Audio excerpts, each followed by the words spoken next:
শালিও তাই। কি বললে আবার বলো। বউও যা শালিও তাই। বউ যা শালিও তাই। এই মেয়েটার কীর্তন শুনে আমি আমার শালিকে বউ ভেবে জড়িয়ে ধরলাম।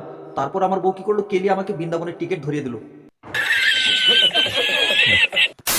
কোন ফুল মালা হয়ে মরার গলায় গিয়ে শ্মশানে গিয়ে পুরো ছাই হয়ে যাচ্ছে, আবার কোন ফুল মালা হয়ে বরবধূর গলায় গিয়ে বাসর ঘরে গিয়ে চটকা চটকি হয়।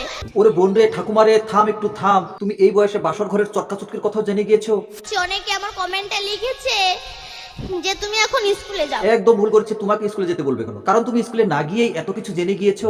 তোমার আর স্কুলে যাওয়ার দরকার কিসের? তাই ওদের হয়ে আমি তোমার কাছে ক্ষমা চেয়ে নিচ্ছি বোন। দেখবেন মেয়েরা যখন সাজে কি সুন্দর না দেখতে লাগে, আবার ছেলেরা যখন সাজে তাও কি সুন্দর দেখতে লাগে। এ মনে করে আমি একটু ওকে শুকবো, ও মনে করে আমি একটু ওকে শুকবো, শোকাশুকির মাঝখানে পোকা ঢুকে যায়। এটা আবার কোন ধরনের কীর্তন রে বাবা? ছেলে যখন সাজে, মেয়ে যখন সাজে, তারা কি করে? শুকাশুকি করে। শুকাশুকির মাঝখানে পোকা ঢুকে যায়। কুকুর চেনেন তো? না, আমরা তো কুকুর চিনি না। কুকুর কি খায় না মাথায় দেয়? नहीं। তুমি যখন গর্ভবতী ছিলে তখন ডাক্তার বলে দিয়েছে বেড রেস্ট, মানে বোঝেন তো? না, আমরা তো স্কুলে যাইনি। আমরা বেড রেস্ট বুঝবো কি করে? কিন্তু একজনে বলেছিল বেড রেস্ট মানে বেড হয়েছে খারাপ এবং রেস্ট হয়েছে খারাপ মানুষের সাথে বসা। বেড রেস্টে আছেন, এখন ভীষণ বড় এক টিভি দেখছেন, আর কষা মাংস ছিঁড়ে ছিঁড়ে খাচ্ছেন, আর নাইটিটা খুলে স্বামীকে দিয়ে বলছেন একটু ধুইয়ে দাও না গো। তো তোমার পেটে কি যন্ত্র জন্মাবে? যে যন্ত্রই জন্মাক না কেন বোন, কিন্তু তুমি যে একটি যন্ত্র হয়েছো মাইরি। বলেন কি? ঠিকই বলছি কাকি। আরে কি কোন? কি আবার কমু? ঠিকই তো কইলাম। কোন মা যদি সিরিয়াল দেখে তার সন্তানও সিরিয়াল দেখবে। তারপর কোন মা যদি রংবাজ হয় তার সন্তান চিটিংবাজ হয়। জানেন না? তুই আবার জানি না কসকে। হট।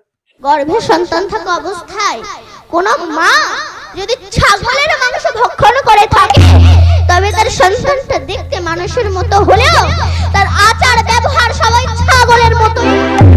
কি বললে? কোনো মা যদি গর্ভবতী অবস্থায় ছাগলের মাংস খায় তাহলে নাকি তার সন্তানের স্বভাব চরিত্রটা ছাগলের মতো হবে। ঠিক বলেছ। গর্ভ অবস্থায় ছাগলের মাংস খেলেই যদি ছাগলের মতো স্বভাব হয়, তাহলে কোনো মাই যদি ভাবে আমার ছেলেকে মানুষের মতো মানুষ করব, তাহলে কি মানুষের মাংস খাওয়া দরকার?